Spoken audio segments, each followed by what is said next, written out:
ನಮಸ್ಕಾರ. ಈಗ ನಮ್ಮ ಪಾವಗಡ ತಾಲೂಕಿಗೆ ಬರ ಅಧ್ಯಯನದ ಬಗ್ಗೆ, ಬರದ ಈಗೇನು ನಮ್ಮ ತಾಲೂಕಿನಲ್ಲಿ ರೈತರು ಯಾವ ರೀತಿಯಾಗಿ ಬೆಳೆ ಇಟ್ಟಿದ್ದಾರೆ, ಬೆಳೆ ಬಂದಿದೆಯಾ, ಮಳೆ ಆಗಿದೆಯಾ ಅನ್ನೋದ್ರ ಬಗ್ಗೆ ಅಧ್ಯಯನ ಮಾಡಲಿಕ್ಕೆ ನಮ್ಮ ರಾಜ್ಯದ ಉಪಮುಖ್ಯಮಂತ್ರಿಗಳಾದಂಥ ಡಾಕ್ಟರ್ ಜಿ ಪರಮೇಶ್ ಸರ್ ಅವರು ಬರ್ತಾ ಇದ್ದಾರೆ. ಸೊ ನಾವೀಗ ಈ ಒಂದು ಬ್ಯಾಡನೂರು ಗ್ರಾಮ ಪಂಚಾಯತ್ ವ್ಯಾಪ್ತಿಗೆ ಸೇರಿರ್ತಕ್ಕಂಥ ಸರ್ವೆ ನಂಬರ್ ಎಷ್ಟು ಸರ್ 189ರಲ್ಲಿ ನಿಮ್ಮ ತಾಯಿ ಹೆಸರಲ್ಲಿ ಇರ್ತಕ್ಕಂಥ ಸಿದ್ಧಗಂಗಮ್ಮ ಅಂತ ಅವರ ಜಮೀನಲ್ಲಿ ನಾವು ಇದ್ದೀವಿ.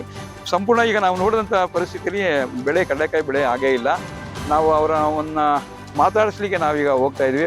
ಮೊದಲಿಗೆ ನಮ್ಮ ಪಾವಗಡ ತಾಲೂಕಿನ ಸಹಾಯಕ ಕೃಷಿ ನಿರ್ದೇಶಕರಂತ ಅಜಯ್ ಕುಮಾರ್ ಸರ್ ಅವ್ರನ್ನ ಮಾತಾಡ್ಸೋಣ. ಸರ್ ನಮಸ್ಕಾರ. ಸರ್ ಈಗ ಹೇಳಿ ಸರ್, ಎಷ್ಟು ಎಕರೆಗೆ ನಮ್ಮ ತಾಲೂಕಲ್ಲಿ ಬಿತ್ತನೆ ಆಗಿತ್ತು, ಆಮೇಲೆ ಮಳೆ ಪ್ರಮಾಣ ಎಷ್ಟಾಗಿತ್ತು ಅಂತ? ಈಗ ನಮ್ಮ ಪಾವಗಡ ತಾಲೂಕಿನಲ್ಲಿ ನಮಗೆ 37,957 ಹೆಕ್ಟೇರ್ನಷ್ಟು ನಮಗೆ ಗುರಿ ಹೊಂದಿದ್ದೇವೆ. ಈಗ ಅದ್ರ ತಕ್ಕನಾಗಿ ನಮಗೆ ಎಲ್ಲಾ ಬೆಳೆಗಳು ಶೇಂಗಾ, ತೊಗರಿ, ಮೇಯ್ಸ್ ಎಲ್ಲವೂ ಬೆಳೆಗಳು ಸೇರಿ ನಮಗೆ 9,453.6 ಹೆಕ್ಟೇರ್ನಷ್ಟು ಮಾತ್ರ ನಮಗೆ ಬಿತ್ತನೆ ಆಗಿದೆ. ಎಲ್ಲ ತಮಗೆಲ್ಲ ಗೊತ್ತಿರೋ ಹಾಗೆ ಈಗ ನಮಗೆ ಜೂನ್ ಪ್ರಾರಂಭದಲ್ಲಿ ನಮಗೆ ಮುಂಗಾರು ಪ್ರಾರಂಭವಾಗುತ್ತೆ, ಬಿತ್ತನೆ ಸ್ಟಾರ್ಟ್ ಆಗುತ್ತೆ. ಈಗ ಅಲ್ಲಲ್ಲೇ ಕೆಲವು ಕಡೆ ನಮಗೆ ಜೂನ್ ಅಲ್ಲಿ ಮಳೆ ಬಂದಿರೋದ್ರಿಂದ ಕೆಲವರು ಬಿತ್ತನೆ ಮಾಡಿದ್ದಾರೆ. ನಮಗೆ ಮಳೆ ಬೇಕಾಗಿರುವಂತದ್ದು ಜುಲೈ ಮತ್ತು ಆಗಸ್ಟ್ ತಿಂಗಳಲ್ಲಿ ಬೇಕಾಗುತ್ತೆ. ಯಾಕಂತ ಹೇಳಿದ್ರೆ ತಮ್ಗೆಲ್ಲ ಗೊತ್ತಿರೋ ಹಾಗೆ ಈಗ ನಮ್ಗೆ ಹೂ ಬಿಡಬೇಕು. ನಮ್ಗೆ ಶೇಂಗಾದಲ್ಲಿ ನಮ್ಮ ಮುಖ್ಯ ಬೆಳೆ ನಮ್ಮ ಪಾವಗಡ ತಾಲೂಕದ್ದು ಶೇಂಗಾ ಬೆಳೆ. ಅದರಲ್ಲಿ ನಮ್ಗೆ ಏನು 25ರಿಂದ 30 ದಿನಗಳ ನಂತರ ನಮ್ಗೆ ಹೂ ಬಿಡಕ್ಕೆ ಸ್ಟಾರ್ಟ್ ಮಾಡುತ್ತೆ. ನಮ್ಗೆ ಎಷ್ಟು ಆ ಟೈಮಲ್ಲಿ ನಮ್ಮ ಮಳೆ ಬಂದು ಯಥೇಚ್ಛವಾಗಿ ನಮ್ಗೆ ಹೂ ಬಿಟ್ಟಷ್ಟು ನಮ್ಗೆ ತದನಂತರ ಅದು ಊಡ್ ಬಿಡುತ್ತೆ, ಕೆಳಗಡೆ ಭೂಮಿಲಿ ಊಡ್ ಬಿಡುತ್ತೆ. ಆ ಟೈಮಲ್ಲೂ ಕೂಡ ನಮ್ ಮಳೆ ಬರೋದ್ರಿಂದ ಏನಾಗುತ್ತೆ ಅಂದ್ರೆ ನಮ್ ಕಾಯಿ ಸಂಖ್ಯೆ ಜಾಸ್ತಿ ಆಗುತ್ತೆ. ಒಂದು ಗಿಡಕ್ಕೆ ನಾವೀಗ ನೋಡೋದಾದ್ರೆ ನಾವು ಒಂದು 50ರಿಂದ 70 ಕಾಯಿನ ನಾವು ಎಕ್ಸ್ಪೆಕ್ಟ್ ಮಾಡ್ಬೋದು. ಏನೊಂದು ಉತ್ವಾಳಗಿ ಮಳೆ ಆಗಿ ನಾವು ಎಲ್ಲವನ್ನು ನಾವು ಬಿತ್ತನೆ ಮಾಡೋದಾದಲ್ಲಿ ಅಷ್ಟು ಎಕ್ಸ್ಪೆಕ್ಟ್ ಮಾಡ್ಬೋದು. ಆದ್ರೆ ಈಗಿರೋ ಪರಿಸ್ಥಿತಿಯಲ್ಲಿ ಏನಾಗ್ತಿದೆ ಅಂದ್ರೆ ಹೂವೇ ಹೂ ಬಿಡೋ ಟೈಮಲ್ಲಿ ನಮ್ಗೆ ಕಡಿಮೆ ಮಳೆ ಆಗಿರೋದ್ರಿಂದ ಕರೆಕ್ಟ್ ಆಗಿ ನಮ್ಗೆ ಫ್ಲವರಿಂಗ್ ವಿಶೇಷನ್ ಆಗಿಲ್ಲ. ಸೊ ಅದರಿಂದ ನಮ್ಗೆ ಊಡು ಕೂಡ ಸರಿಯಾಗಿ ಬಂದಿಲ್ಲ, ಊಡ್ ಬಿಟ್ಟಿಲ್ಲ. ಸೊ ಊಡ್ ಬಿಡದೆ ಇರೋದ್ರಿಂದ ಏನಾಗಿದೆ ಅಂತ ಹೇಳಿದ್ರೆ ನಮ್ಗೆ ಕಾಯಿಗಳ ಸಂಖ್ಯೆ ತುಂಬಾ ಕಡಿಮೆ ಆಗಿದೆ. ಕಾಯಿಗಳೇ ಬಿಟ್ಟಿಲ್ಲ ಕೆಲವು ಕಡೆ, ಎಲ್ಲೋ ಅಲ್ಲಲ್ಲೇ ಎಲ್ಲೆಲ್ಲೋ ಒಂದ್ ಗಿಡದಲ್ಲಿ ನಾವು ಹೆಚ್ಚೆಚ್ಚು, ಇನ್ನು ಉಳಿದ್ರಲ್ಲಿ ನಮ್ಗೆ ಊಡು ಕೂಡ ಬಿಟ್ಟಿಲ್ಲ ನಮ್ಗೆ.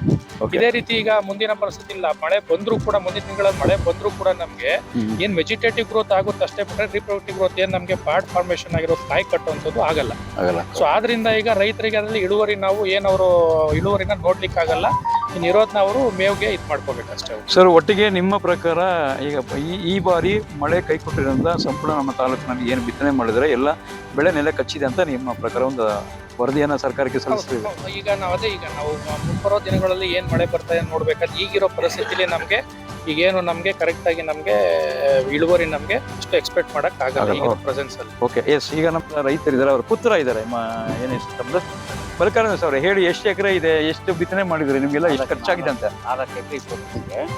4 ಎಕರೆ 20 ಗುಂಟೆ ಅಂದ್ರೆ ಒಂದ್ ಎಕರೆಗೆ 40 ಸೇರಿ 50 ಸೇರಿ ತಗೊಂಡ್ ಹಾಕ್ತೀವಿ.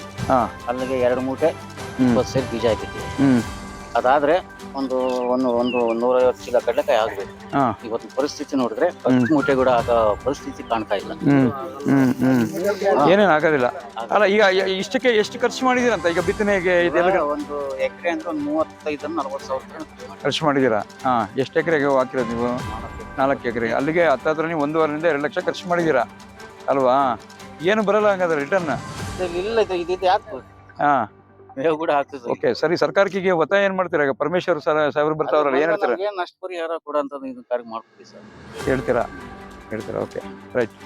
ಬೆಳೆ ನೆಲೆ ಕಚ್ಚಿದೆ, ಸರ್ಕಾರಕ್ಕೆ ನಾವು ವರದಿಯನ್ನು ಸಲ್ಲಿಸ್ತೀವಿ ಅಂತ ಹೇಳಿದ್ವಿ. ಸೊ ಈಗಾಗಲೇ ನಾವು ಈ ಒಂದು ಬಾಧಿತ ರೈತರನ್ನು ಸಹ ಮಾತಾಡಿಸಿದ್ವಿ. ಅವರು ಸಹ ನಮಗೆ ಬೆಳೆ ನಷ್ಟ ಆಗಿದೆ, ನಾವು ಸರ್ಕಾರಕ್ಕೆ ಒತ್ತಡ ಆಗ್ತೇವೆ ಅನ್ನೋ ಮಾತನ್ನ ಹೇಳ್ತಾ ಇದ್ದಾರೆ. ನಮಸ್ಕಾರ.